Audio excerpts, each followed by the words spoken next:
Dito guys, nakita niyo na yung kung ano yung problema. So maiksi yung mga wire guys, na yung mga jumper niya.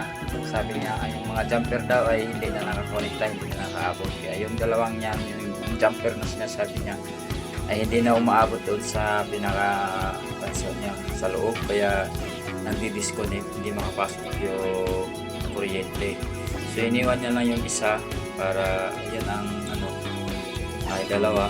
So ayun lang guys, siyempre guys, pag nag-ayos tayo, huliin talaga natin at hanapin natin kung ano yung problema, bakit hindi na gumagana. So yun guys, yung jumper ang problema guys, masyadong maiksi at hindi na umaabot. Kaya yun.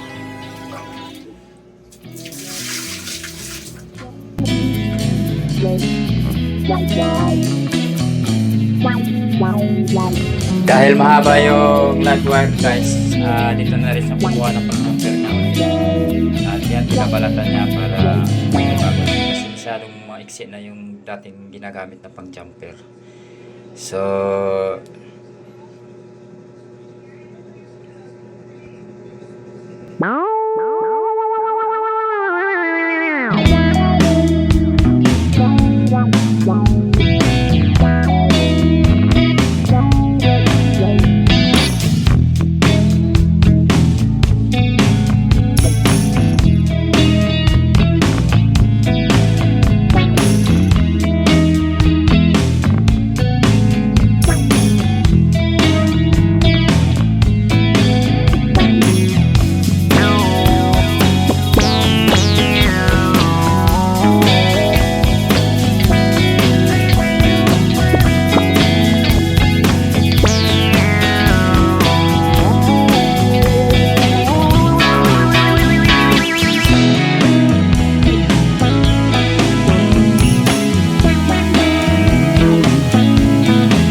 So dito guys, inilagay niya na yung mga wire niya guys na pang jumper guys, at inaayos niya na guys.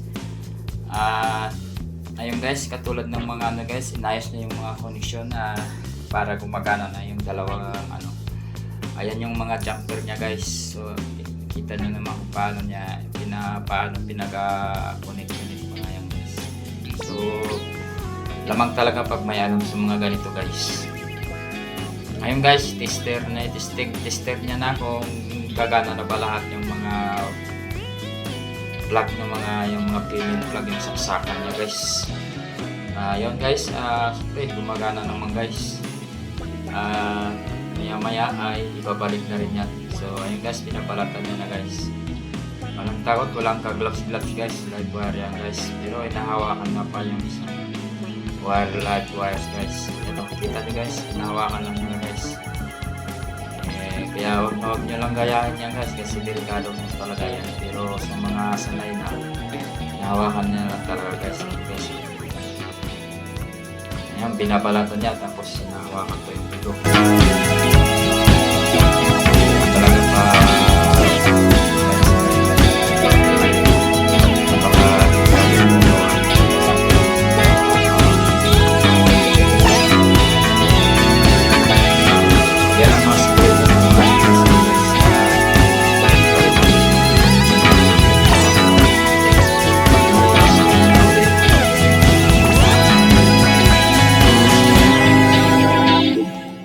guys, okay naman po guys, gumagana naman po lahat. Gumagana naman yung system na. Pero na po guys, nakabot ka sa ito guys. Maraming salamat sa panonood at huwag naman kalimutan guys mag-suporta guys, pag-follow na rin po. Thank you po.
So dito guys, inulit niya yung connection kasi medyo maiksi yung ano, hirap talaga makaabot. So dinugtungan niya na.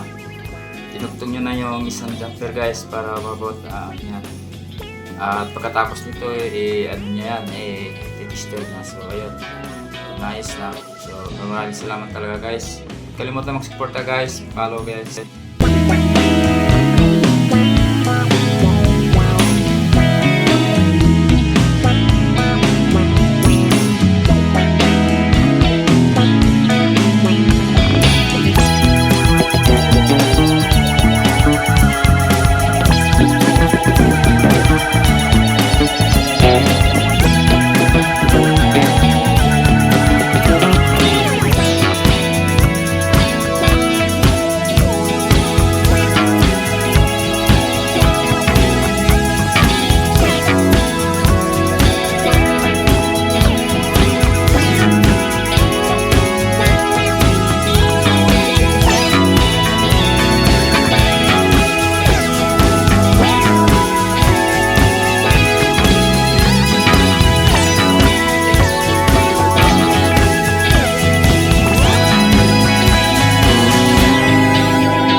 Guys, ayos na talaga guys. Magana na lang. So ayun, babalik na guys. Ganun nakasimple guys ang pag-ayos ng switch guy na hindi gumagana guys.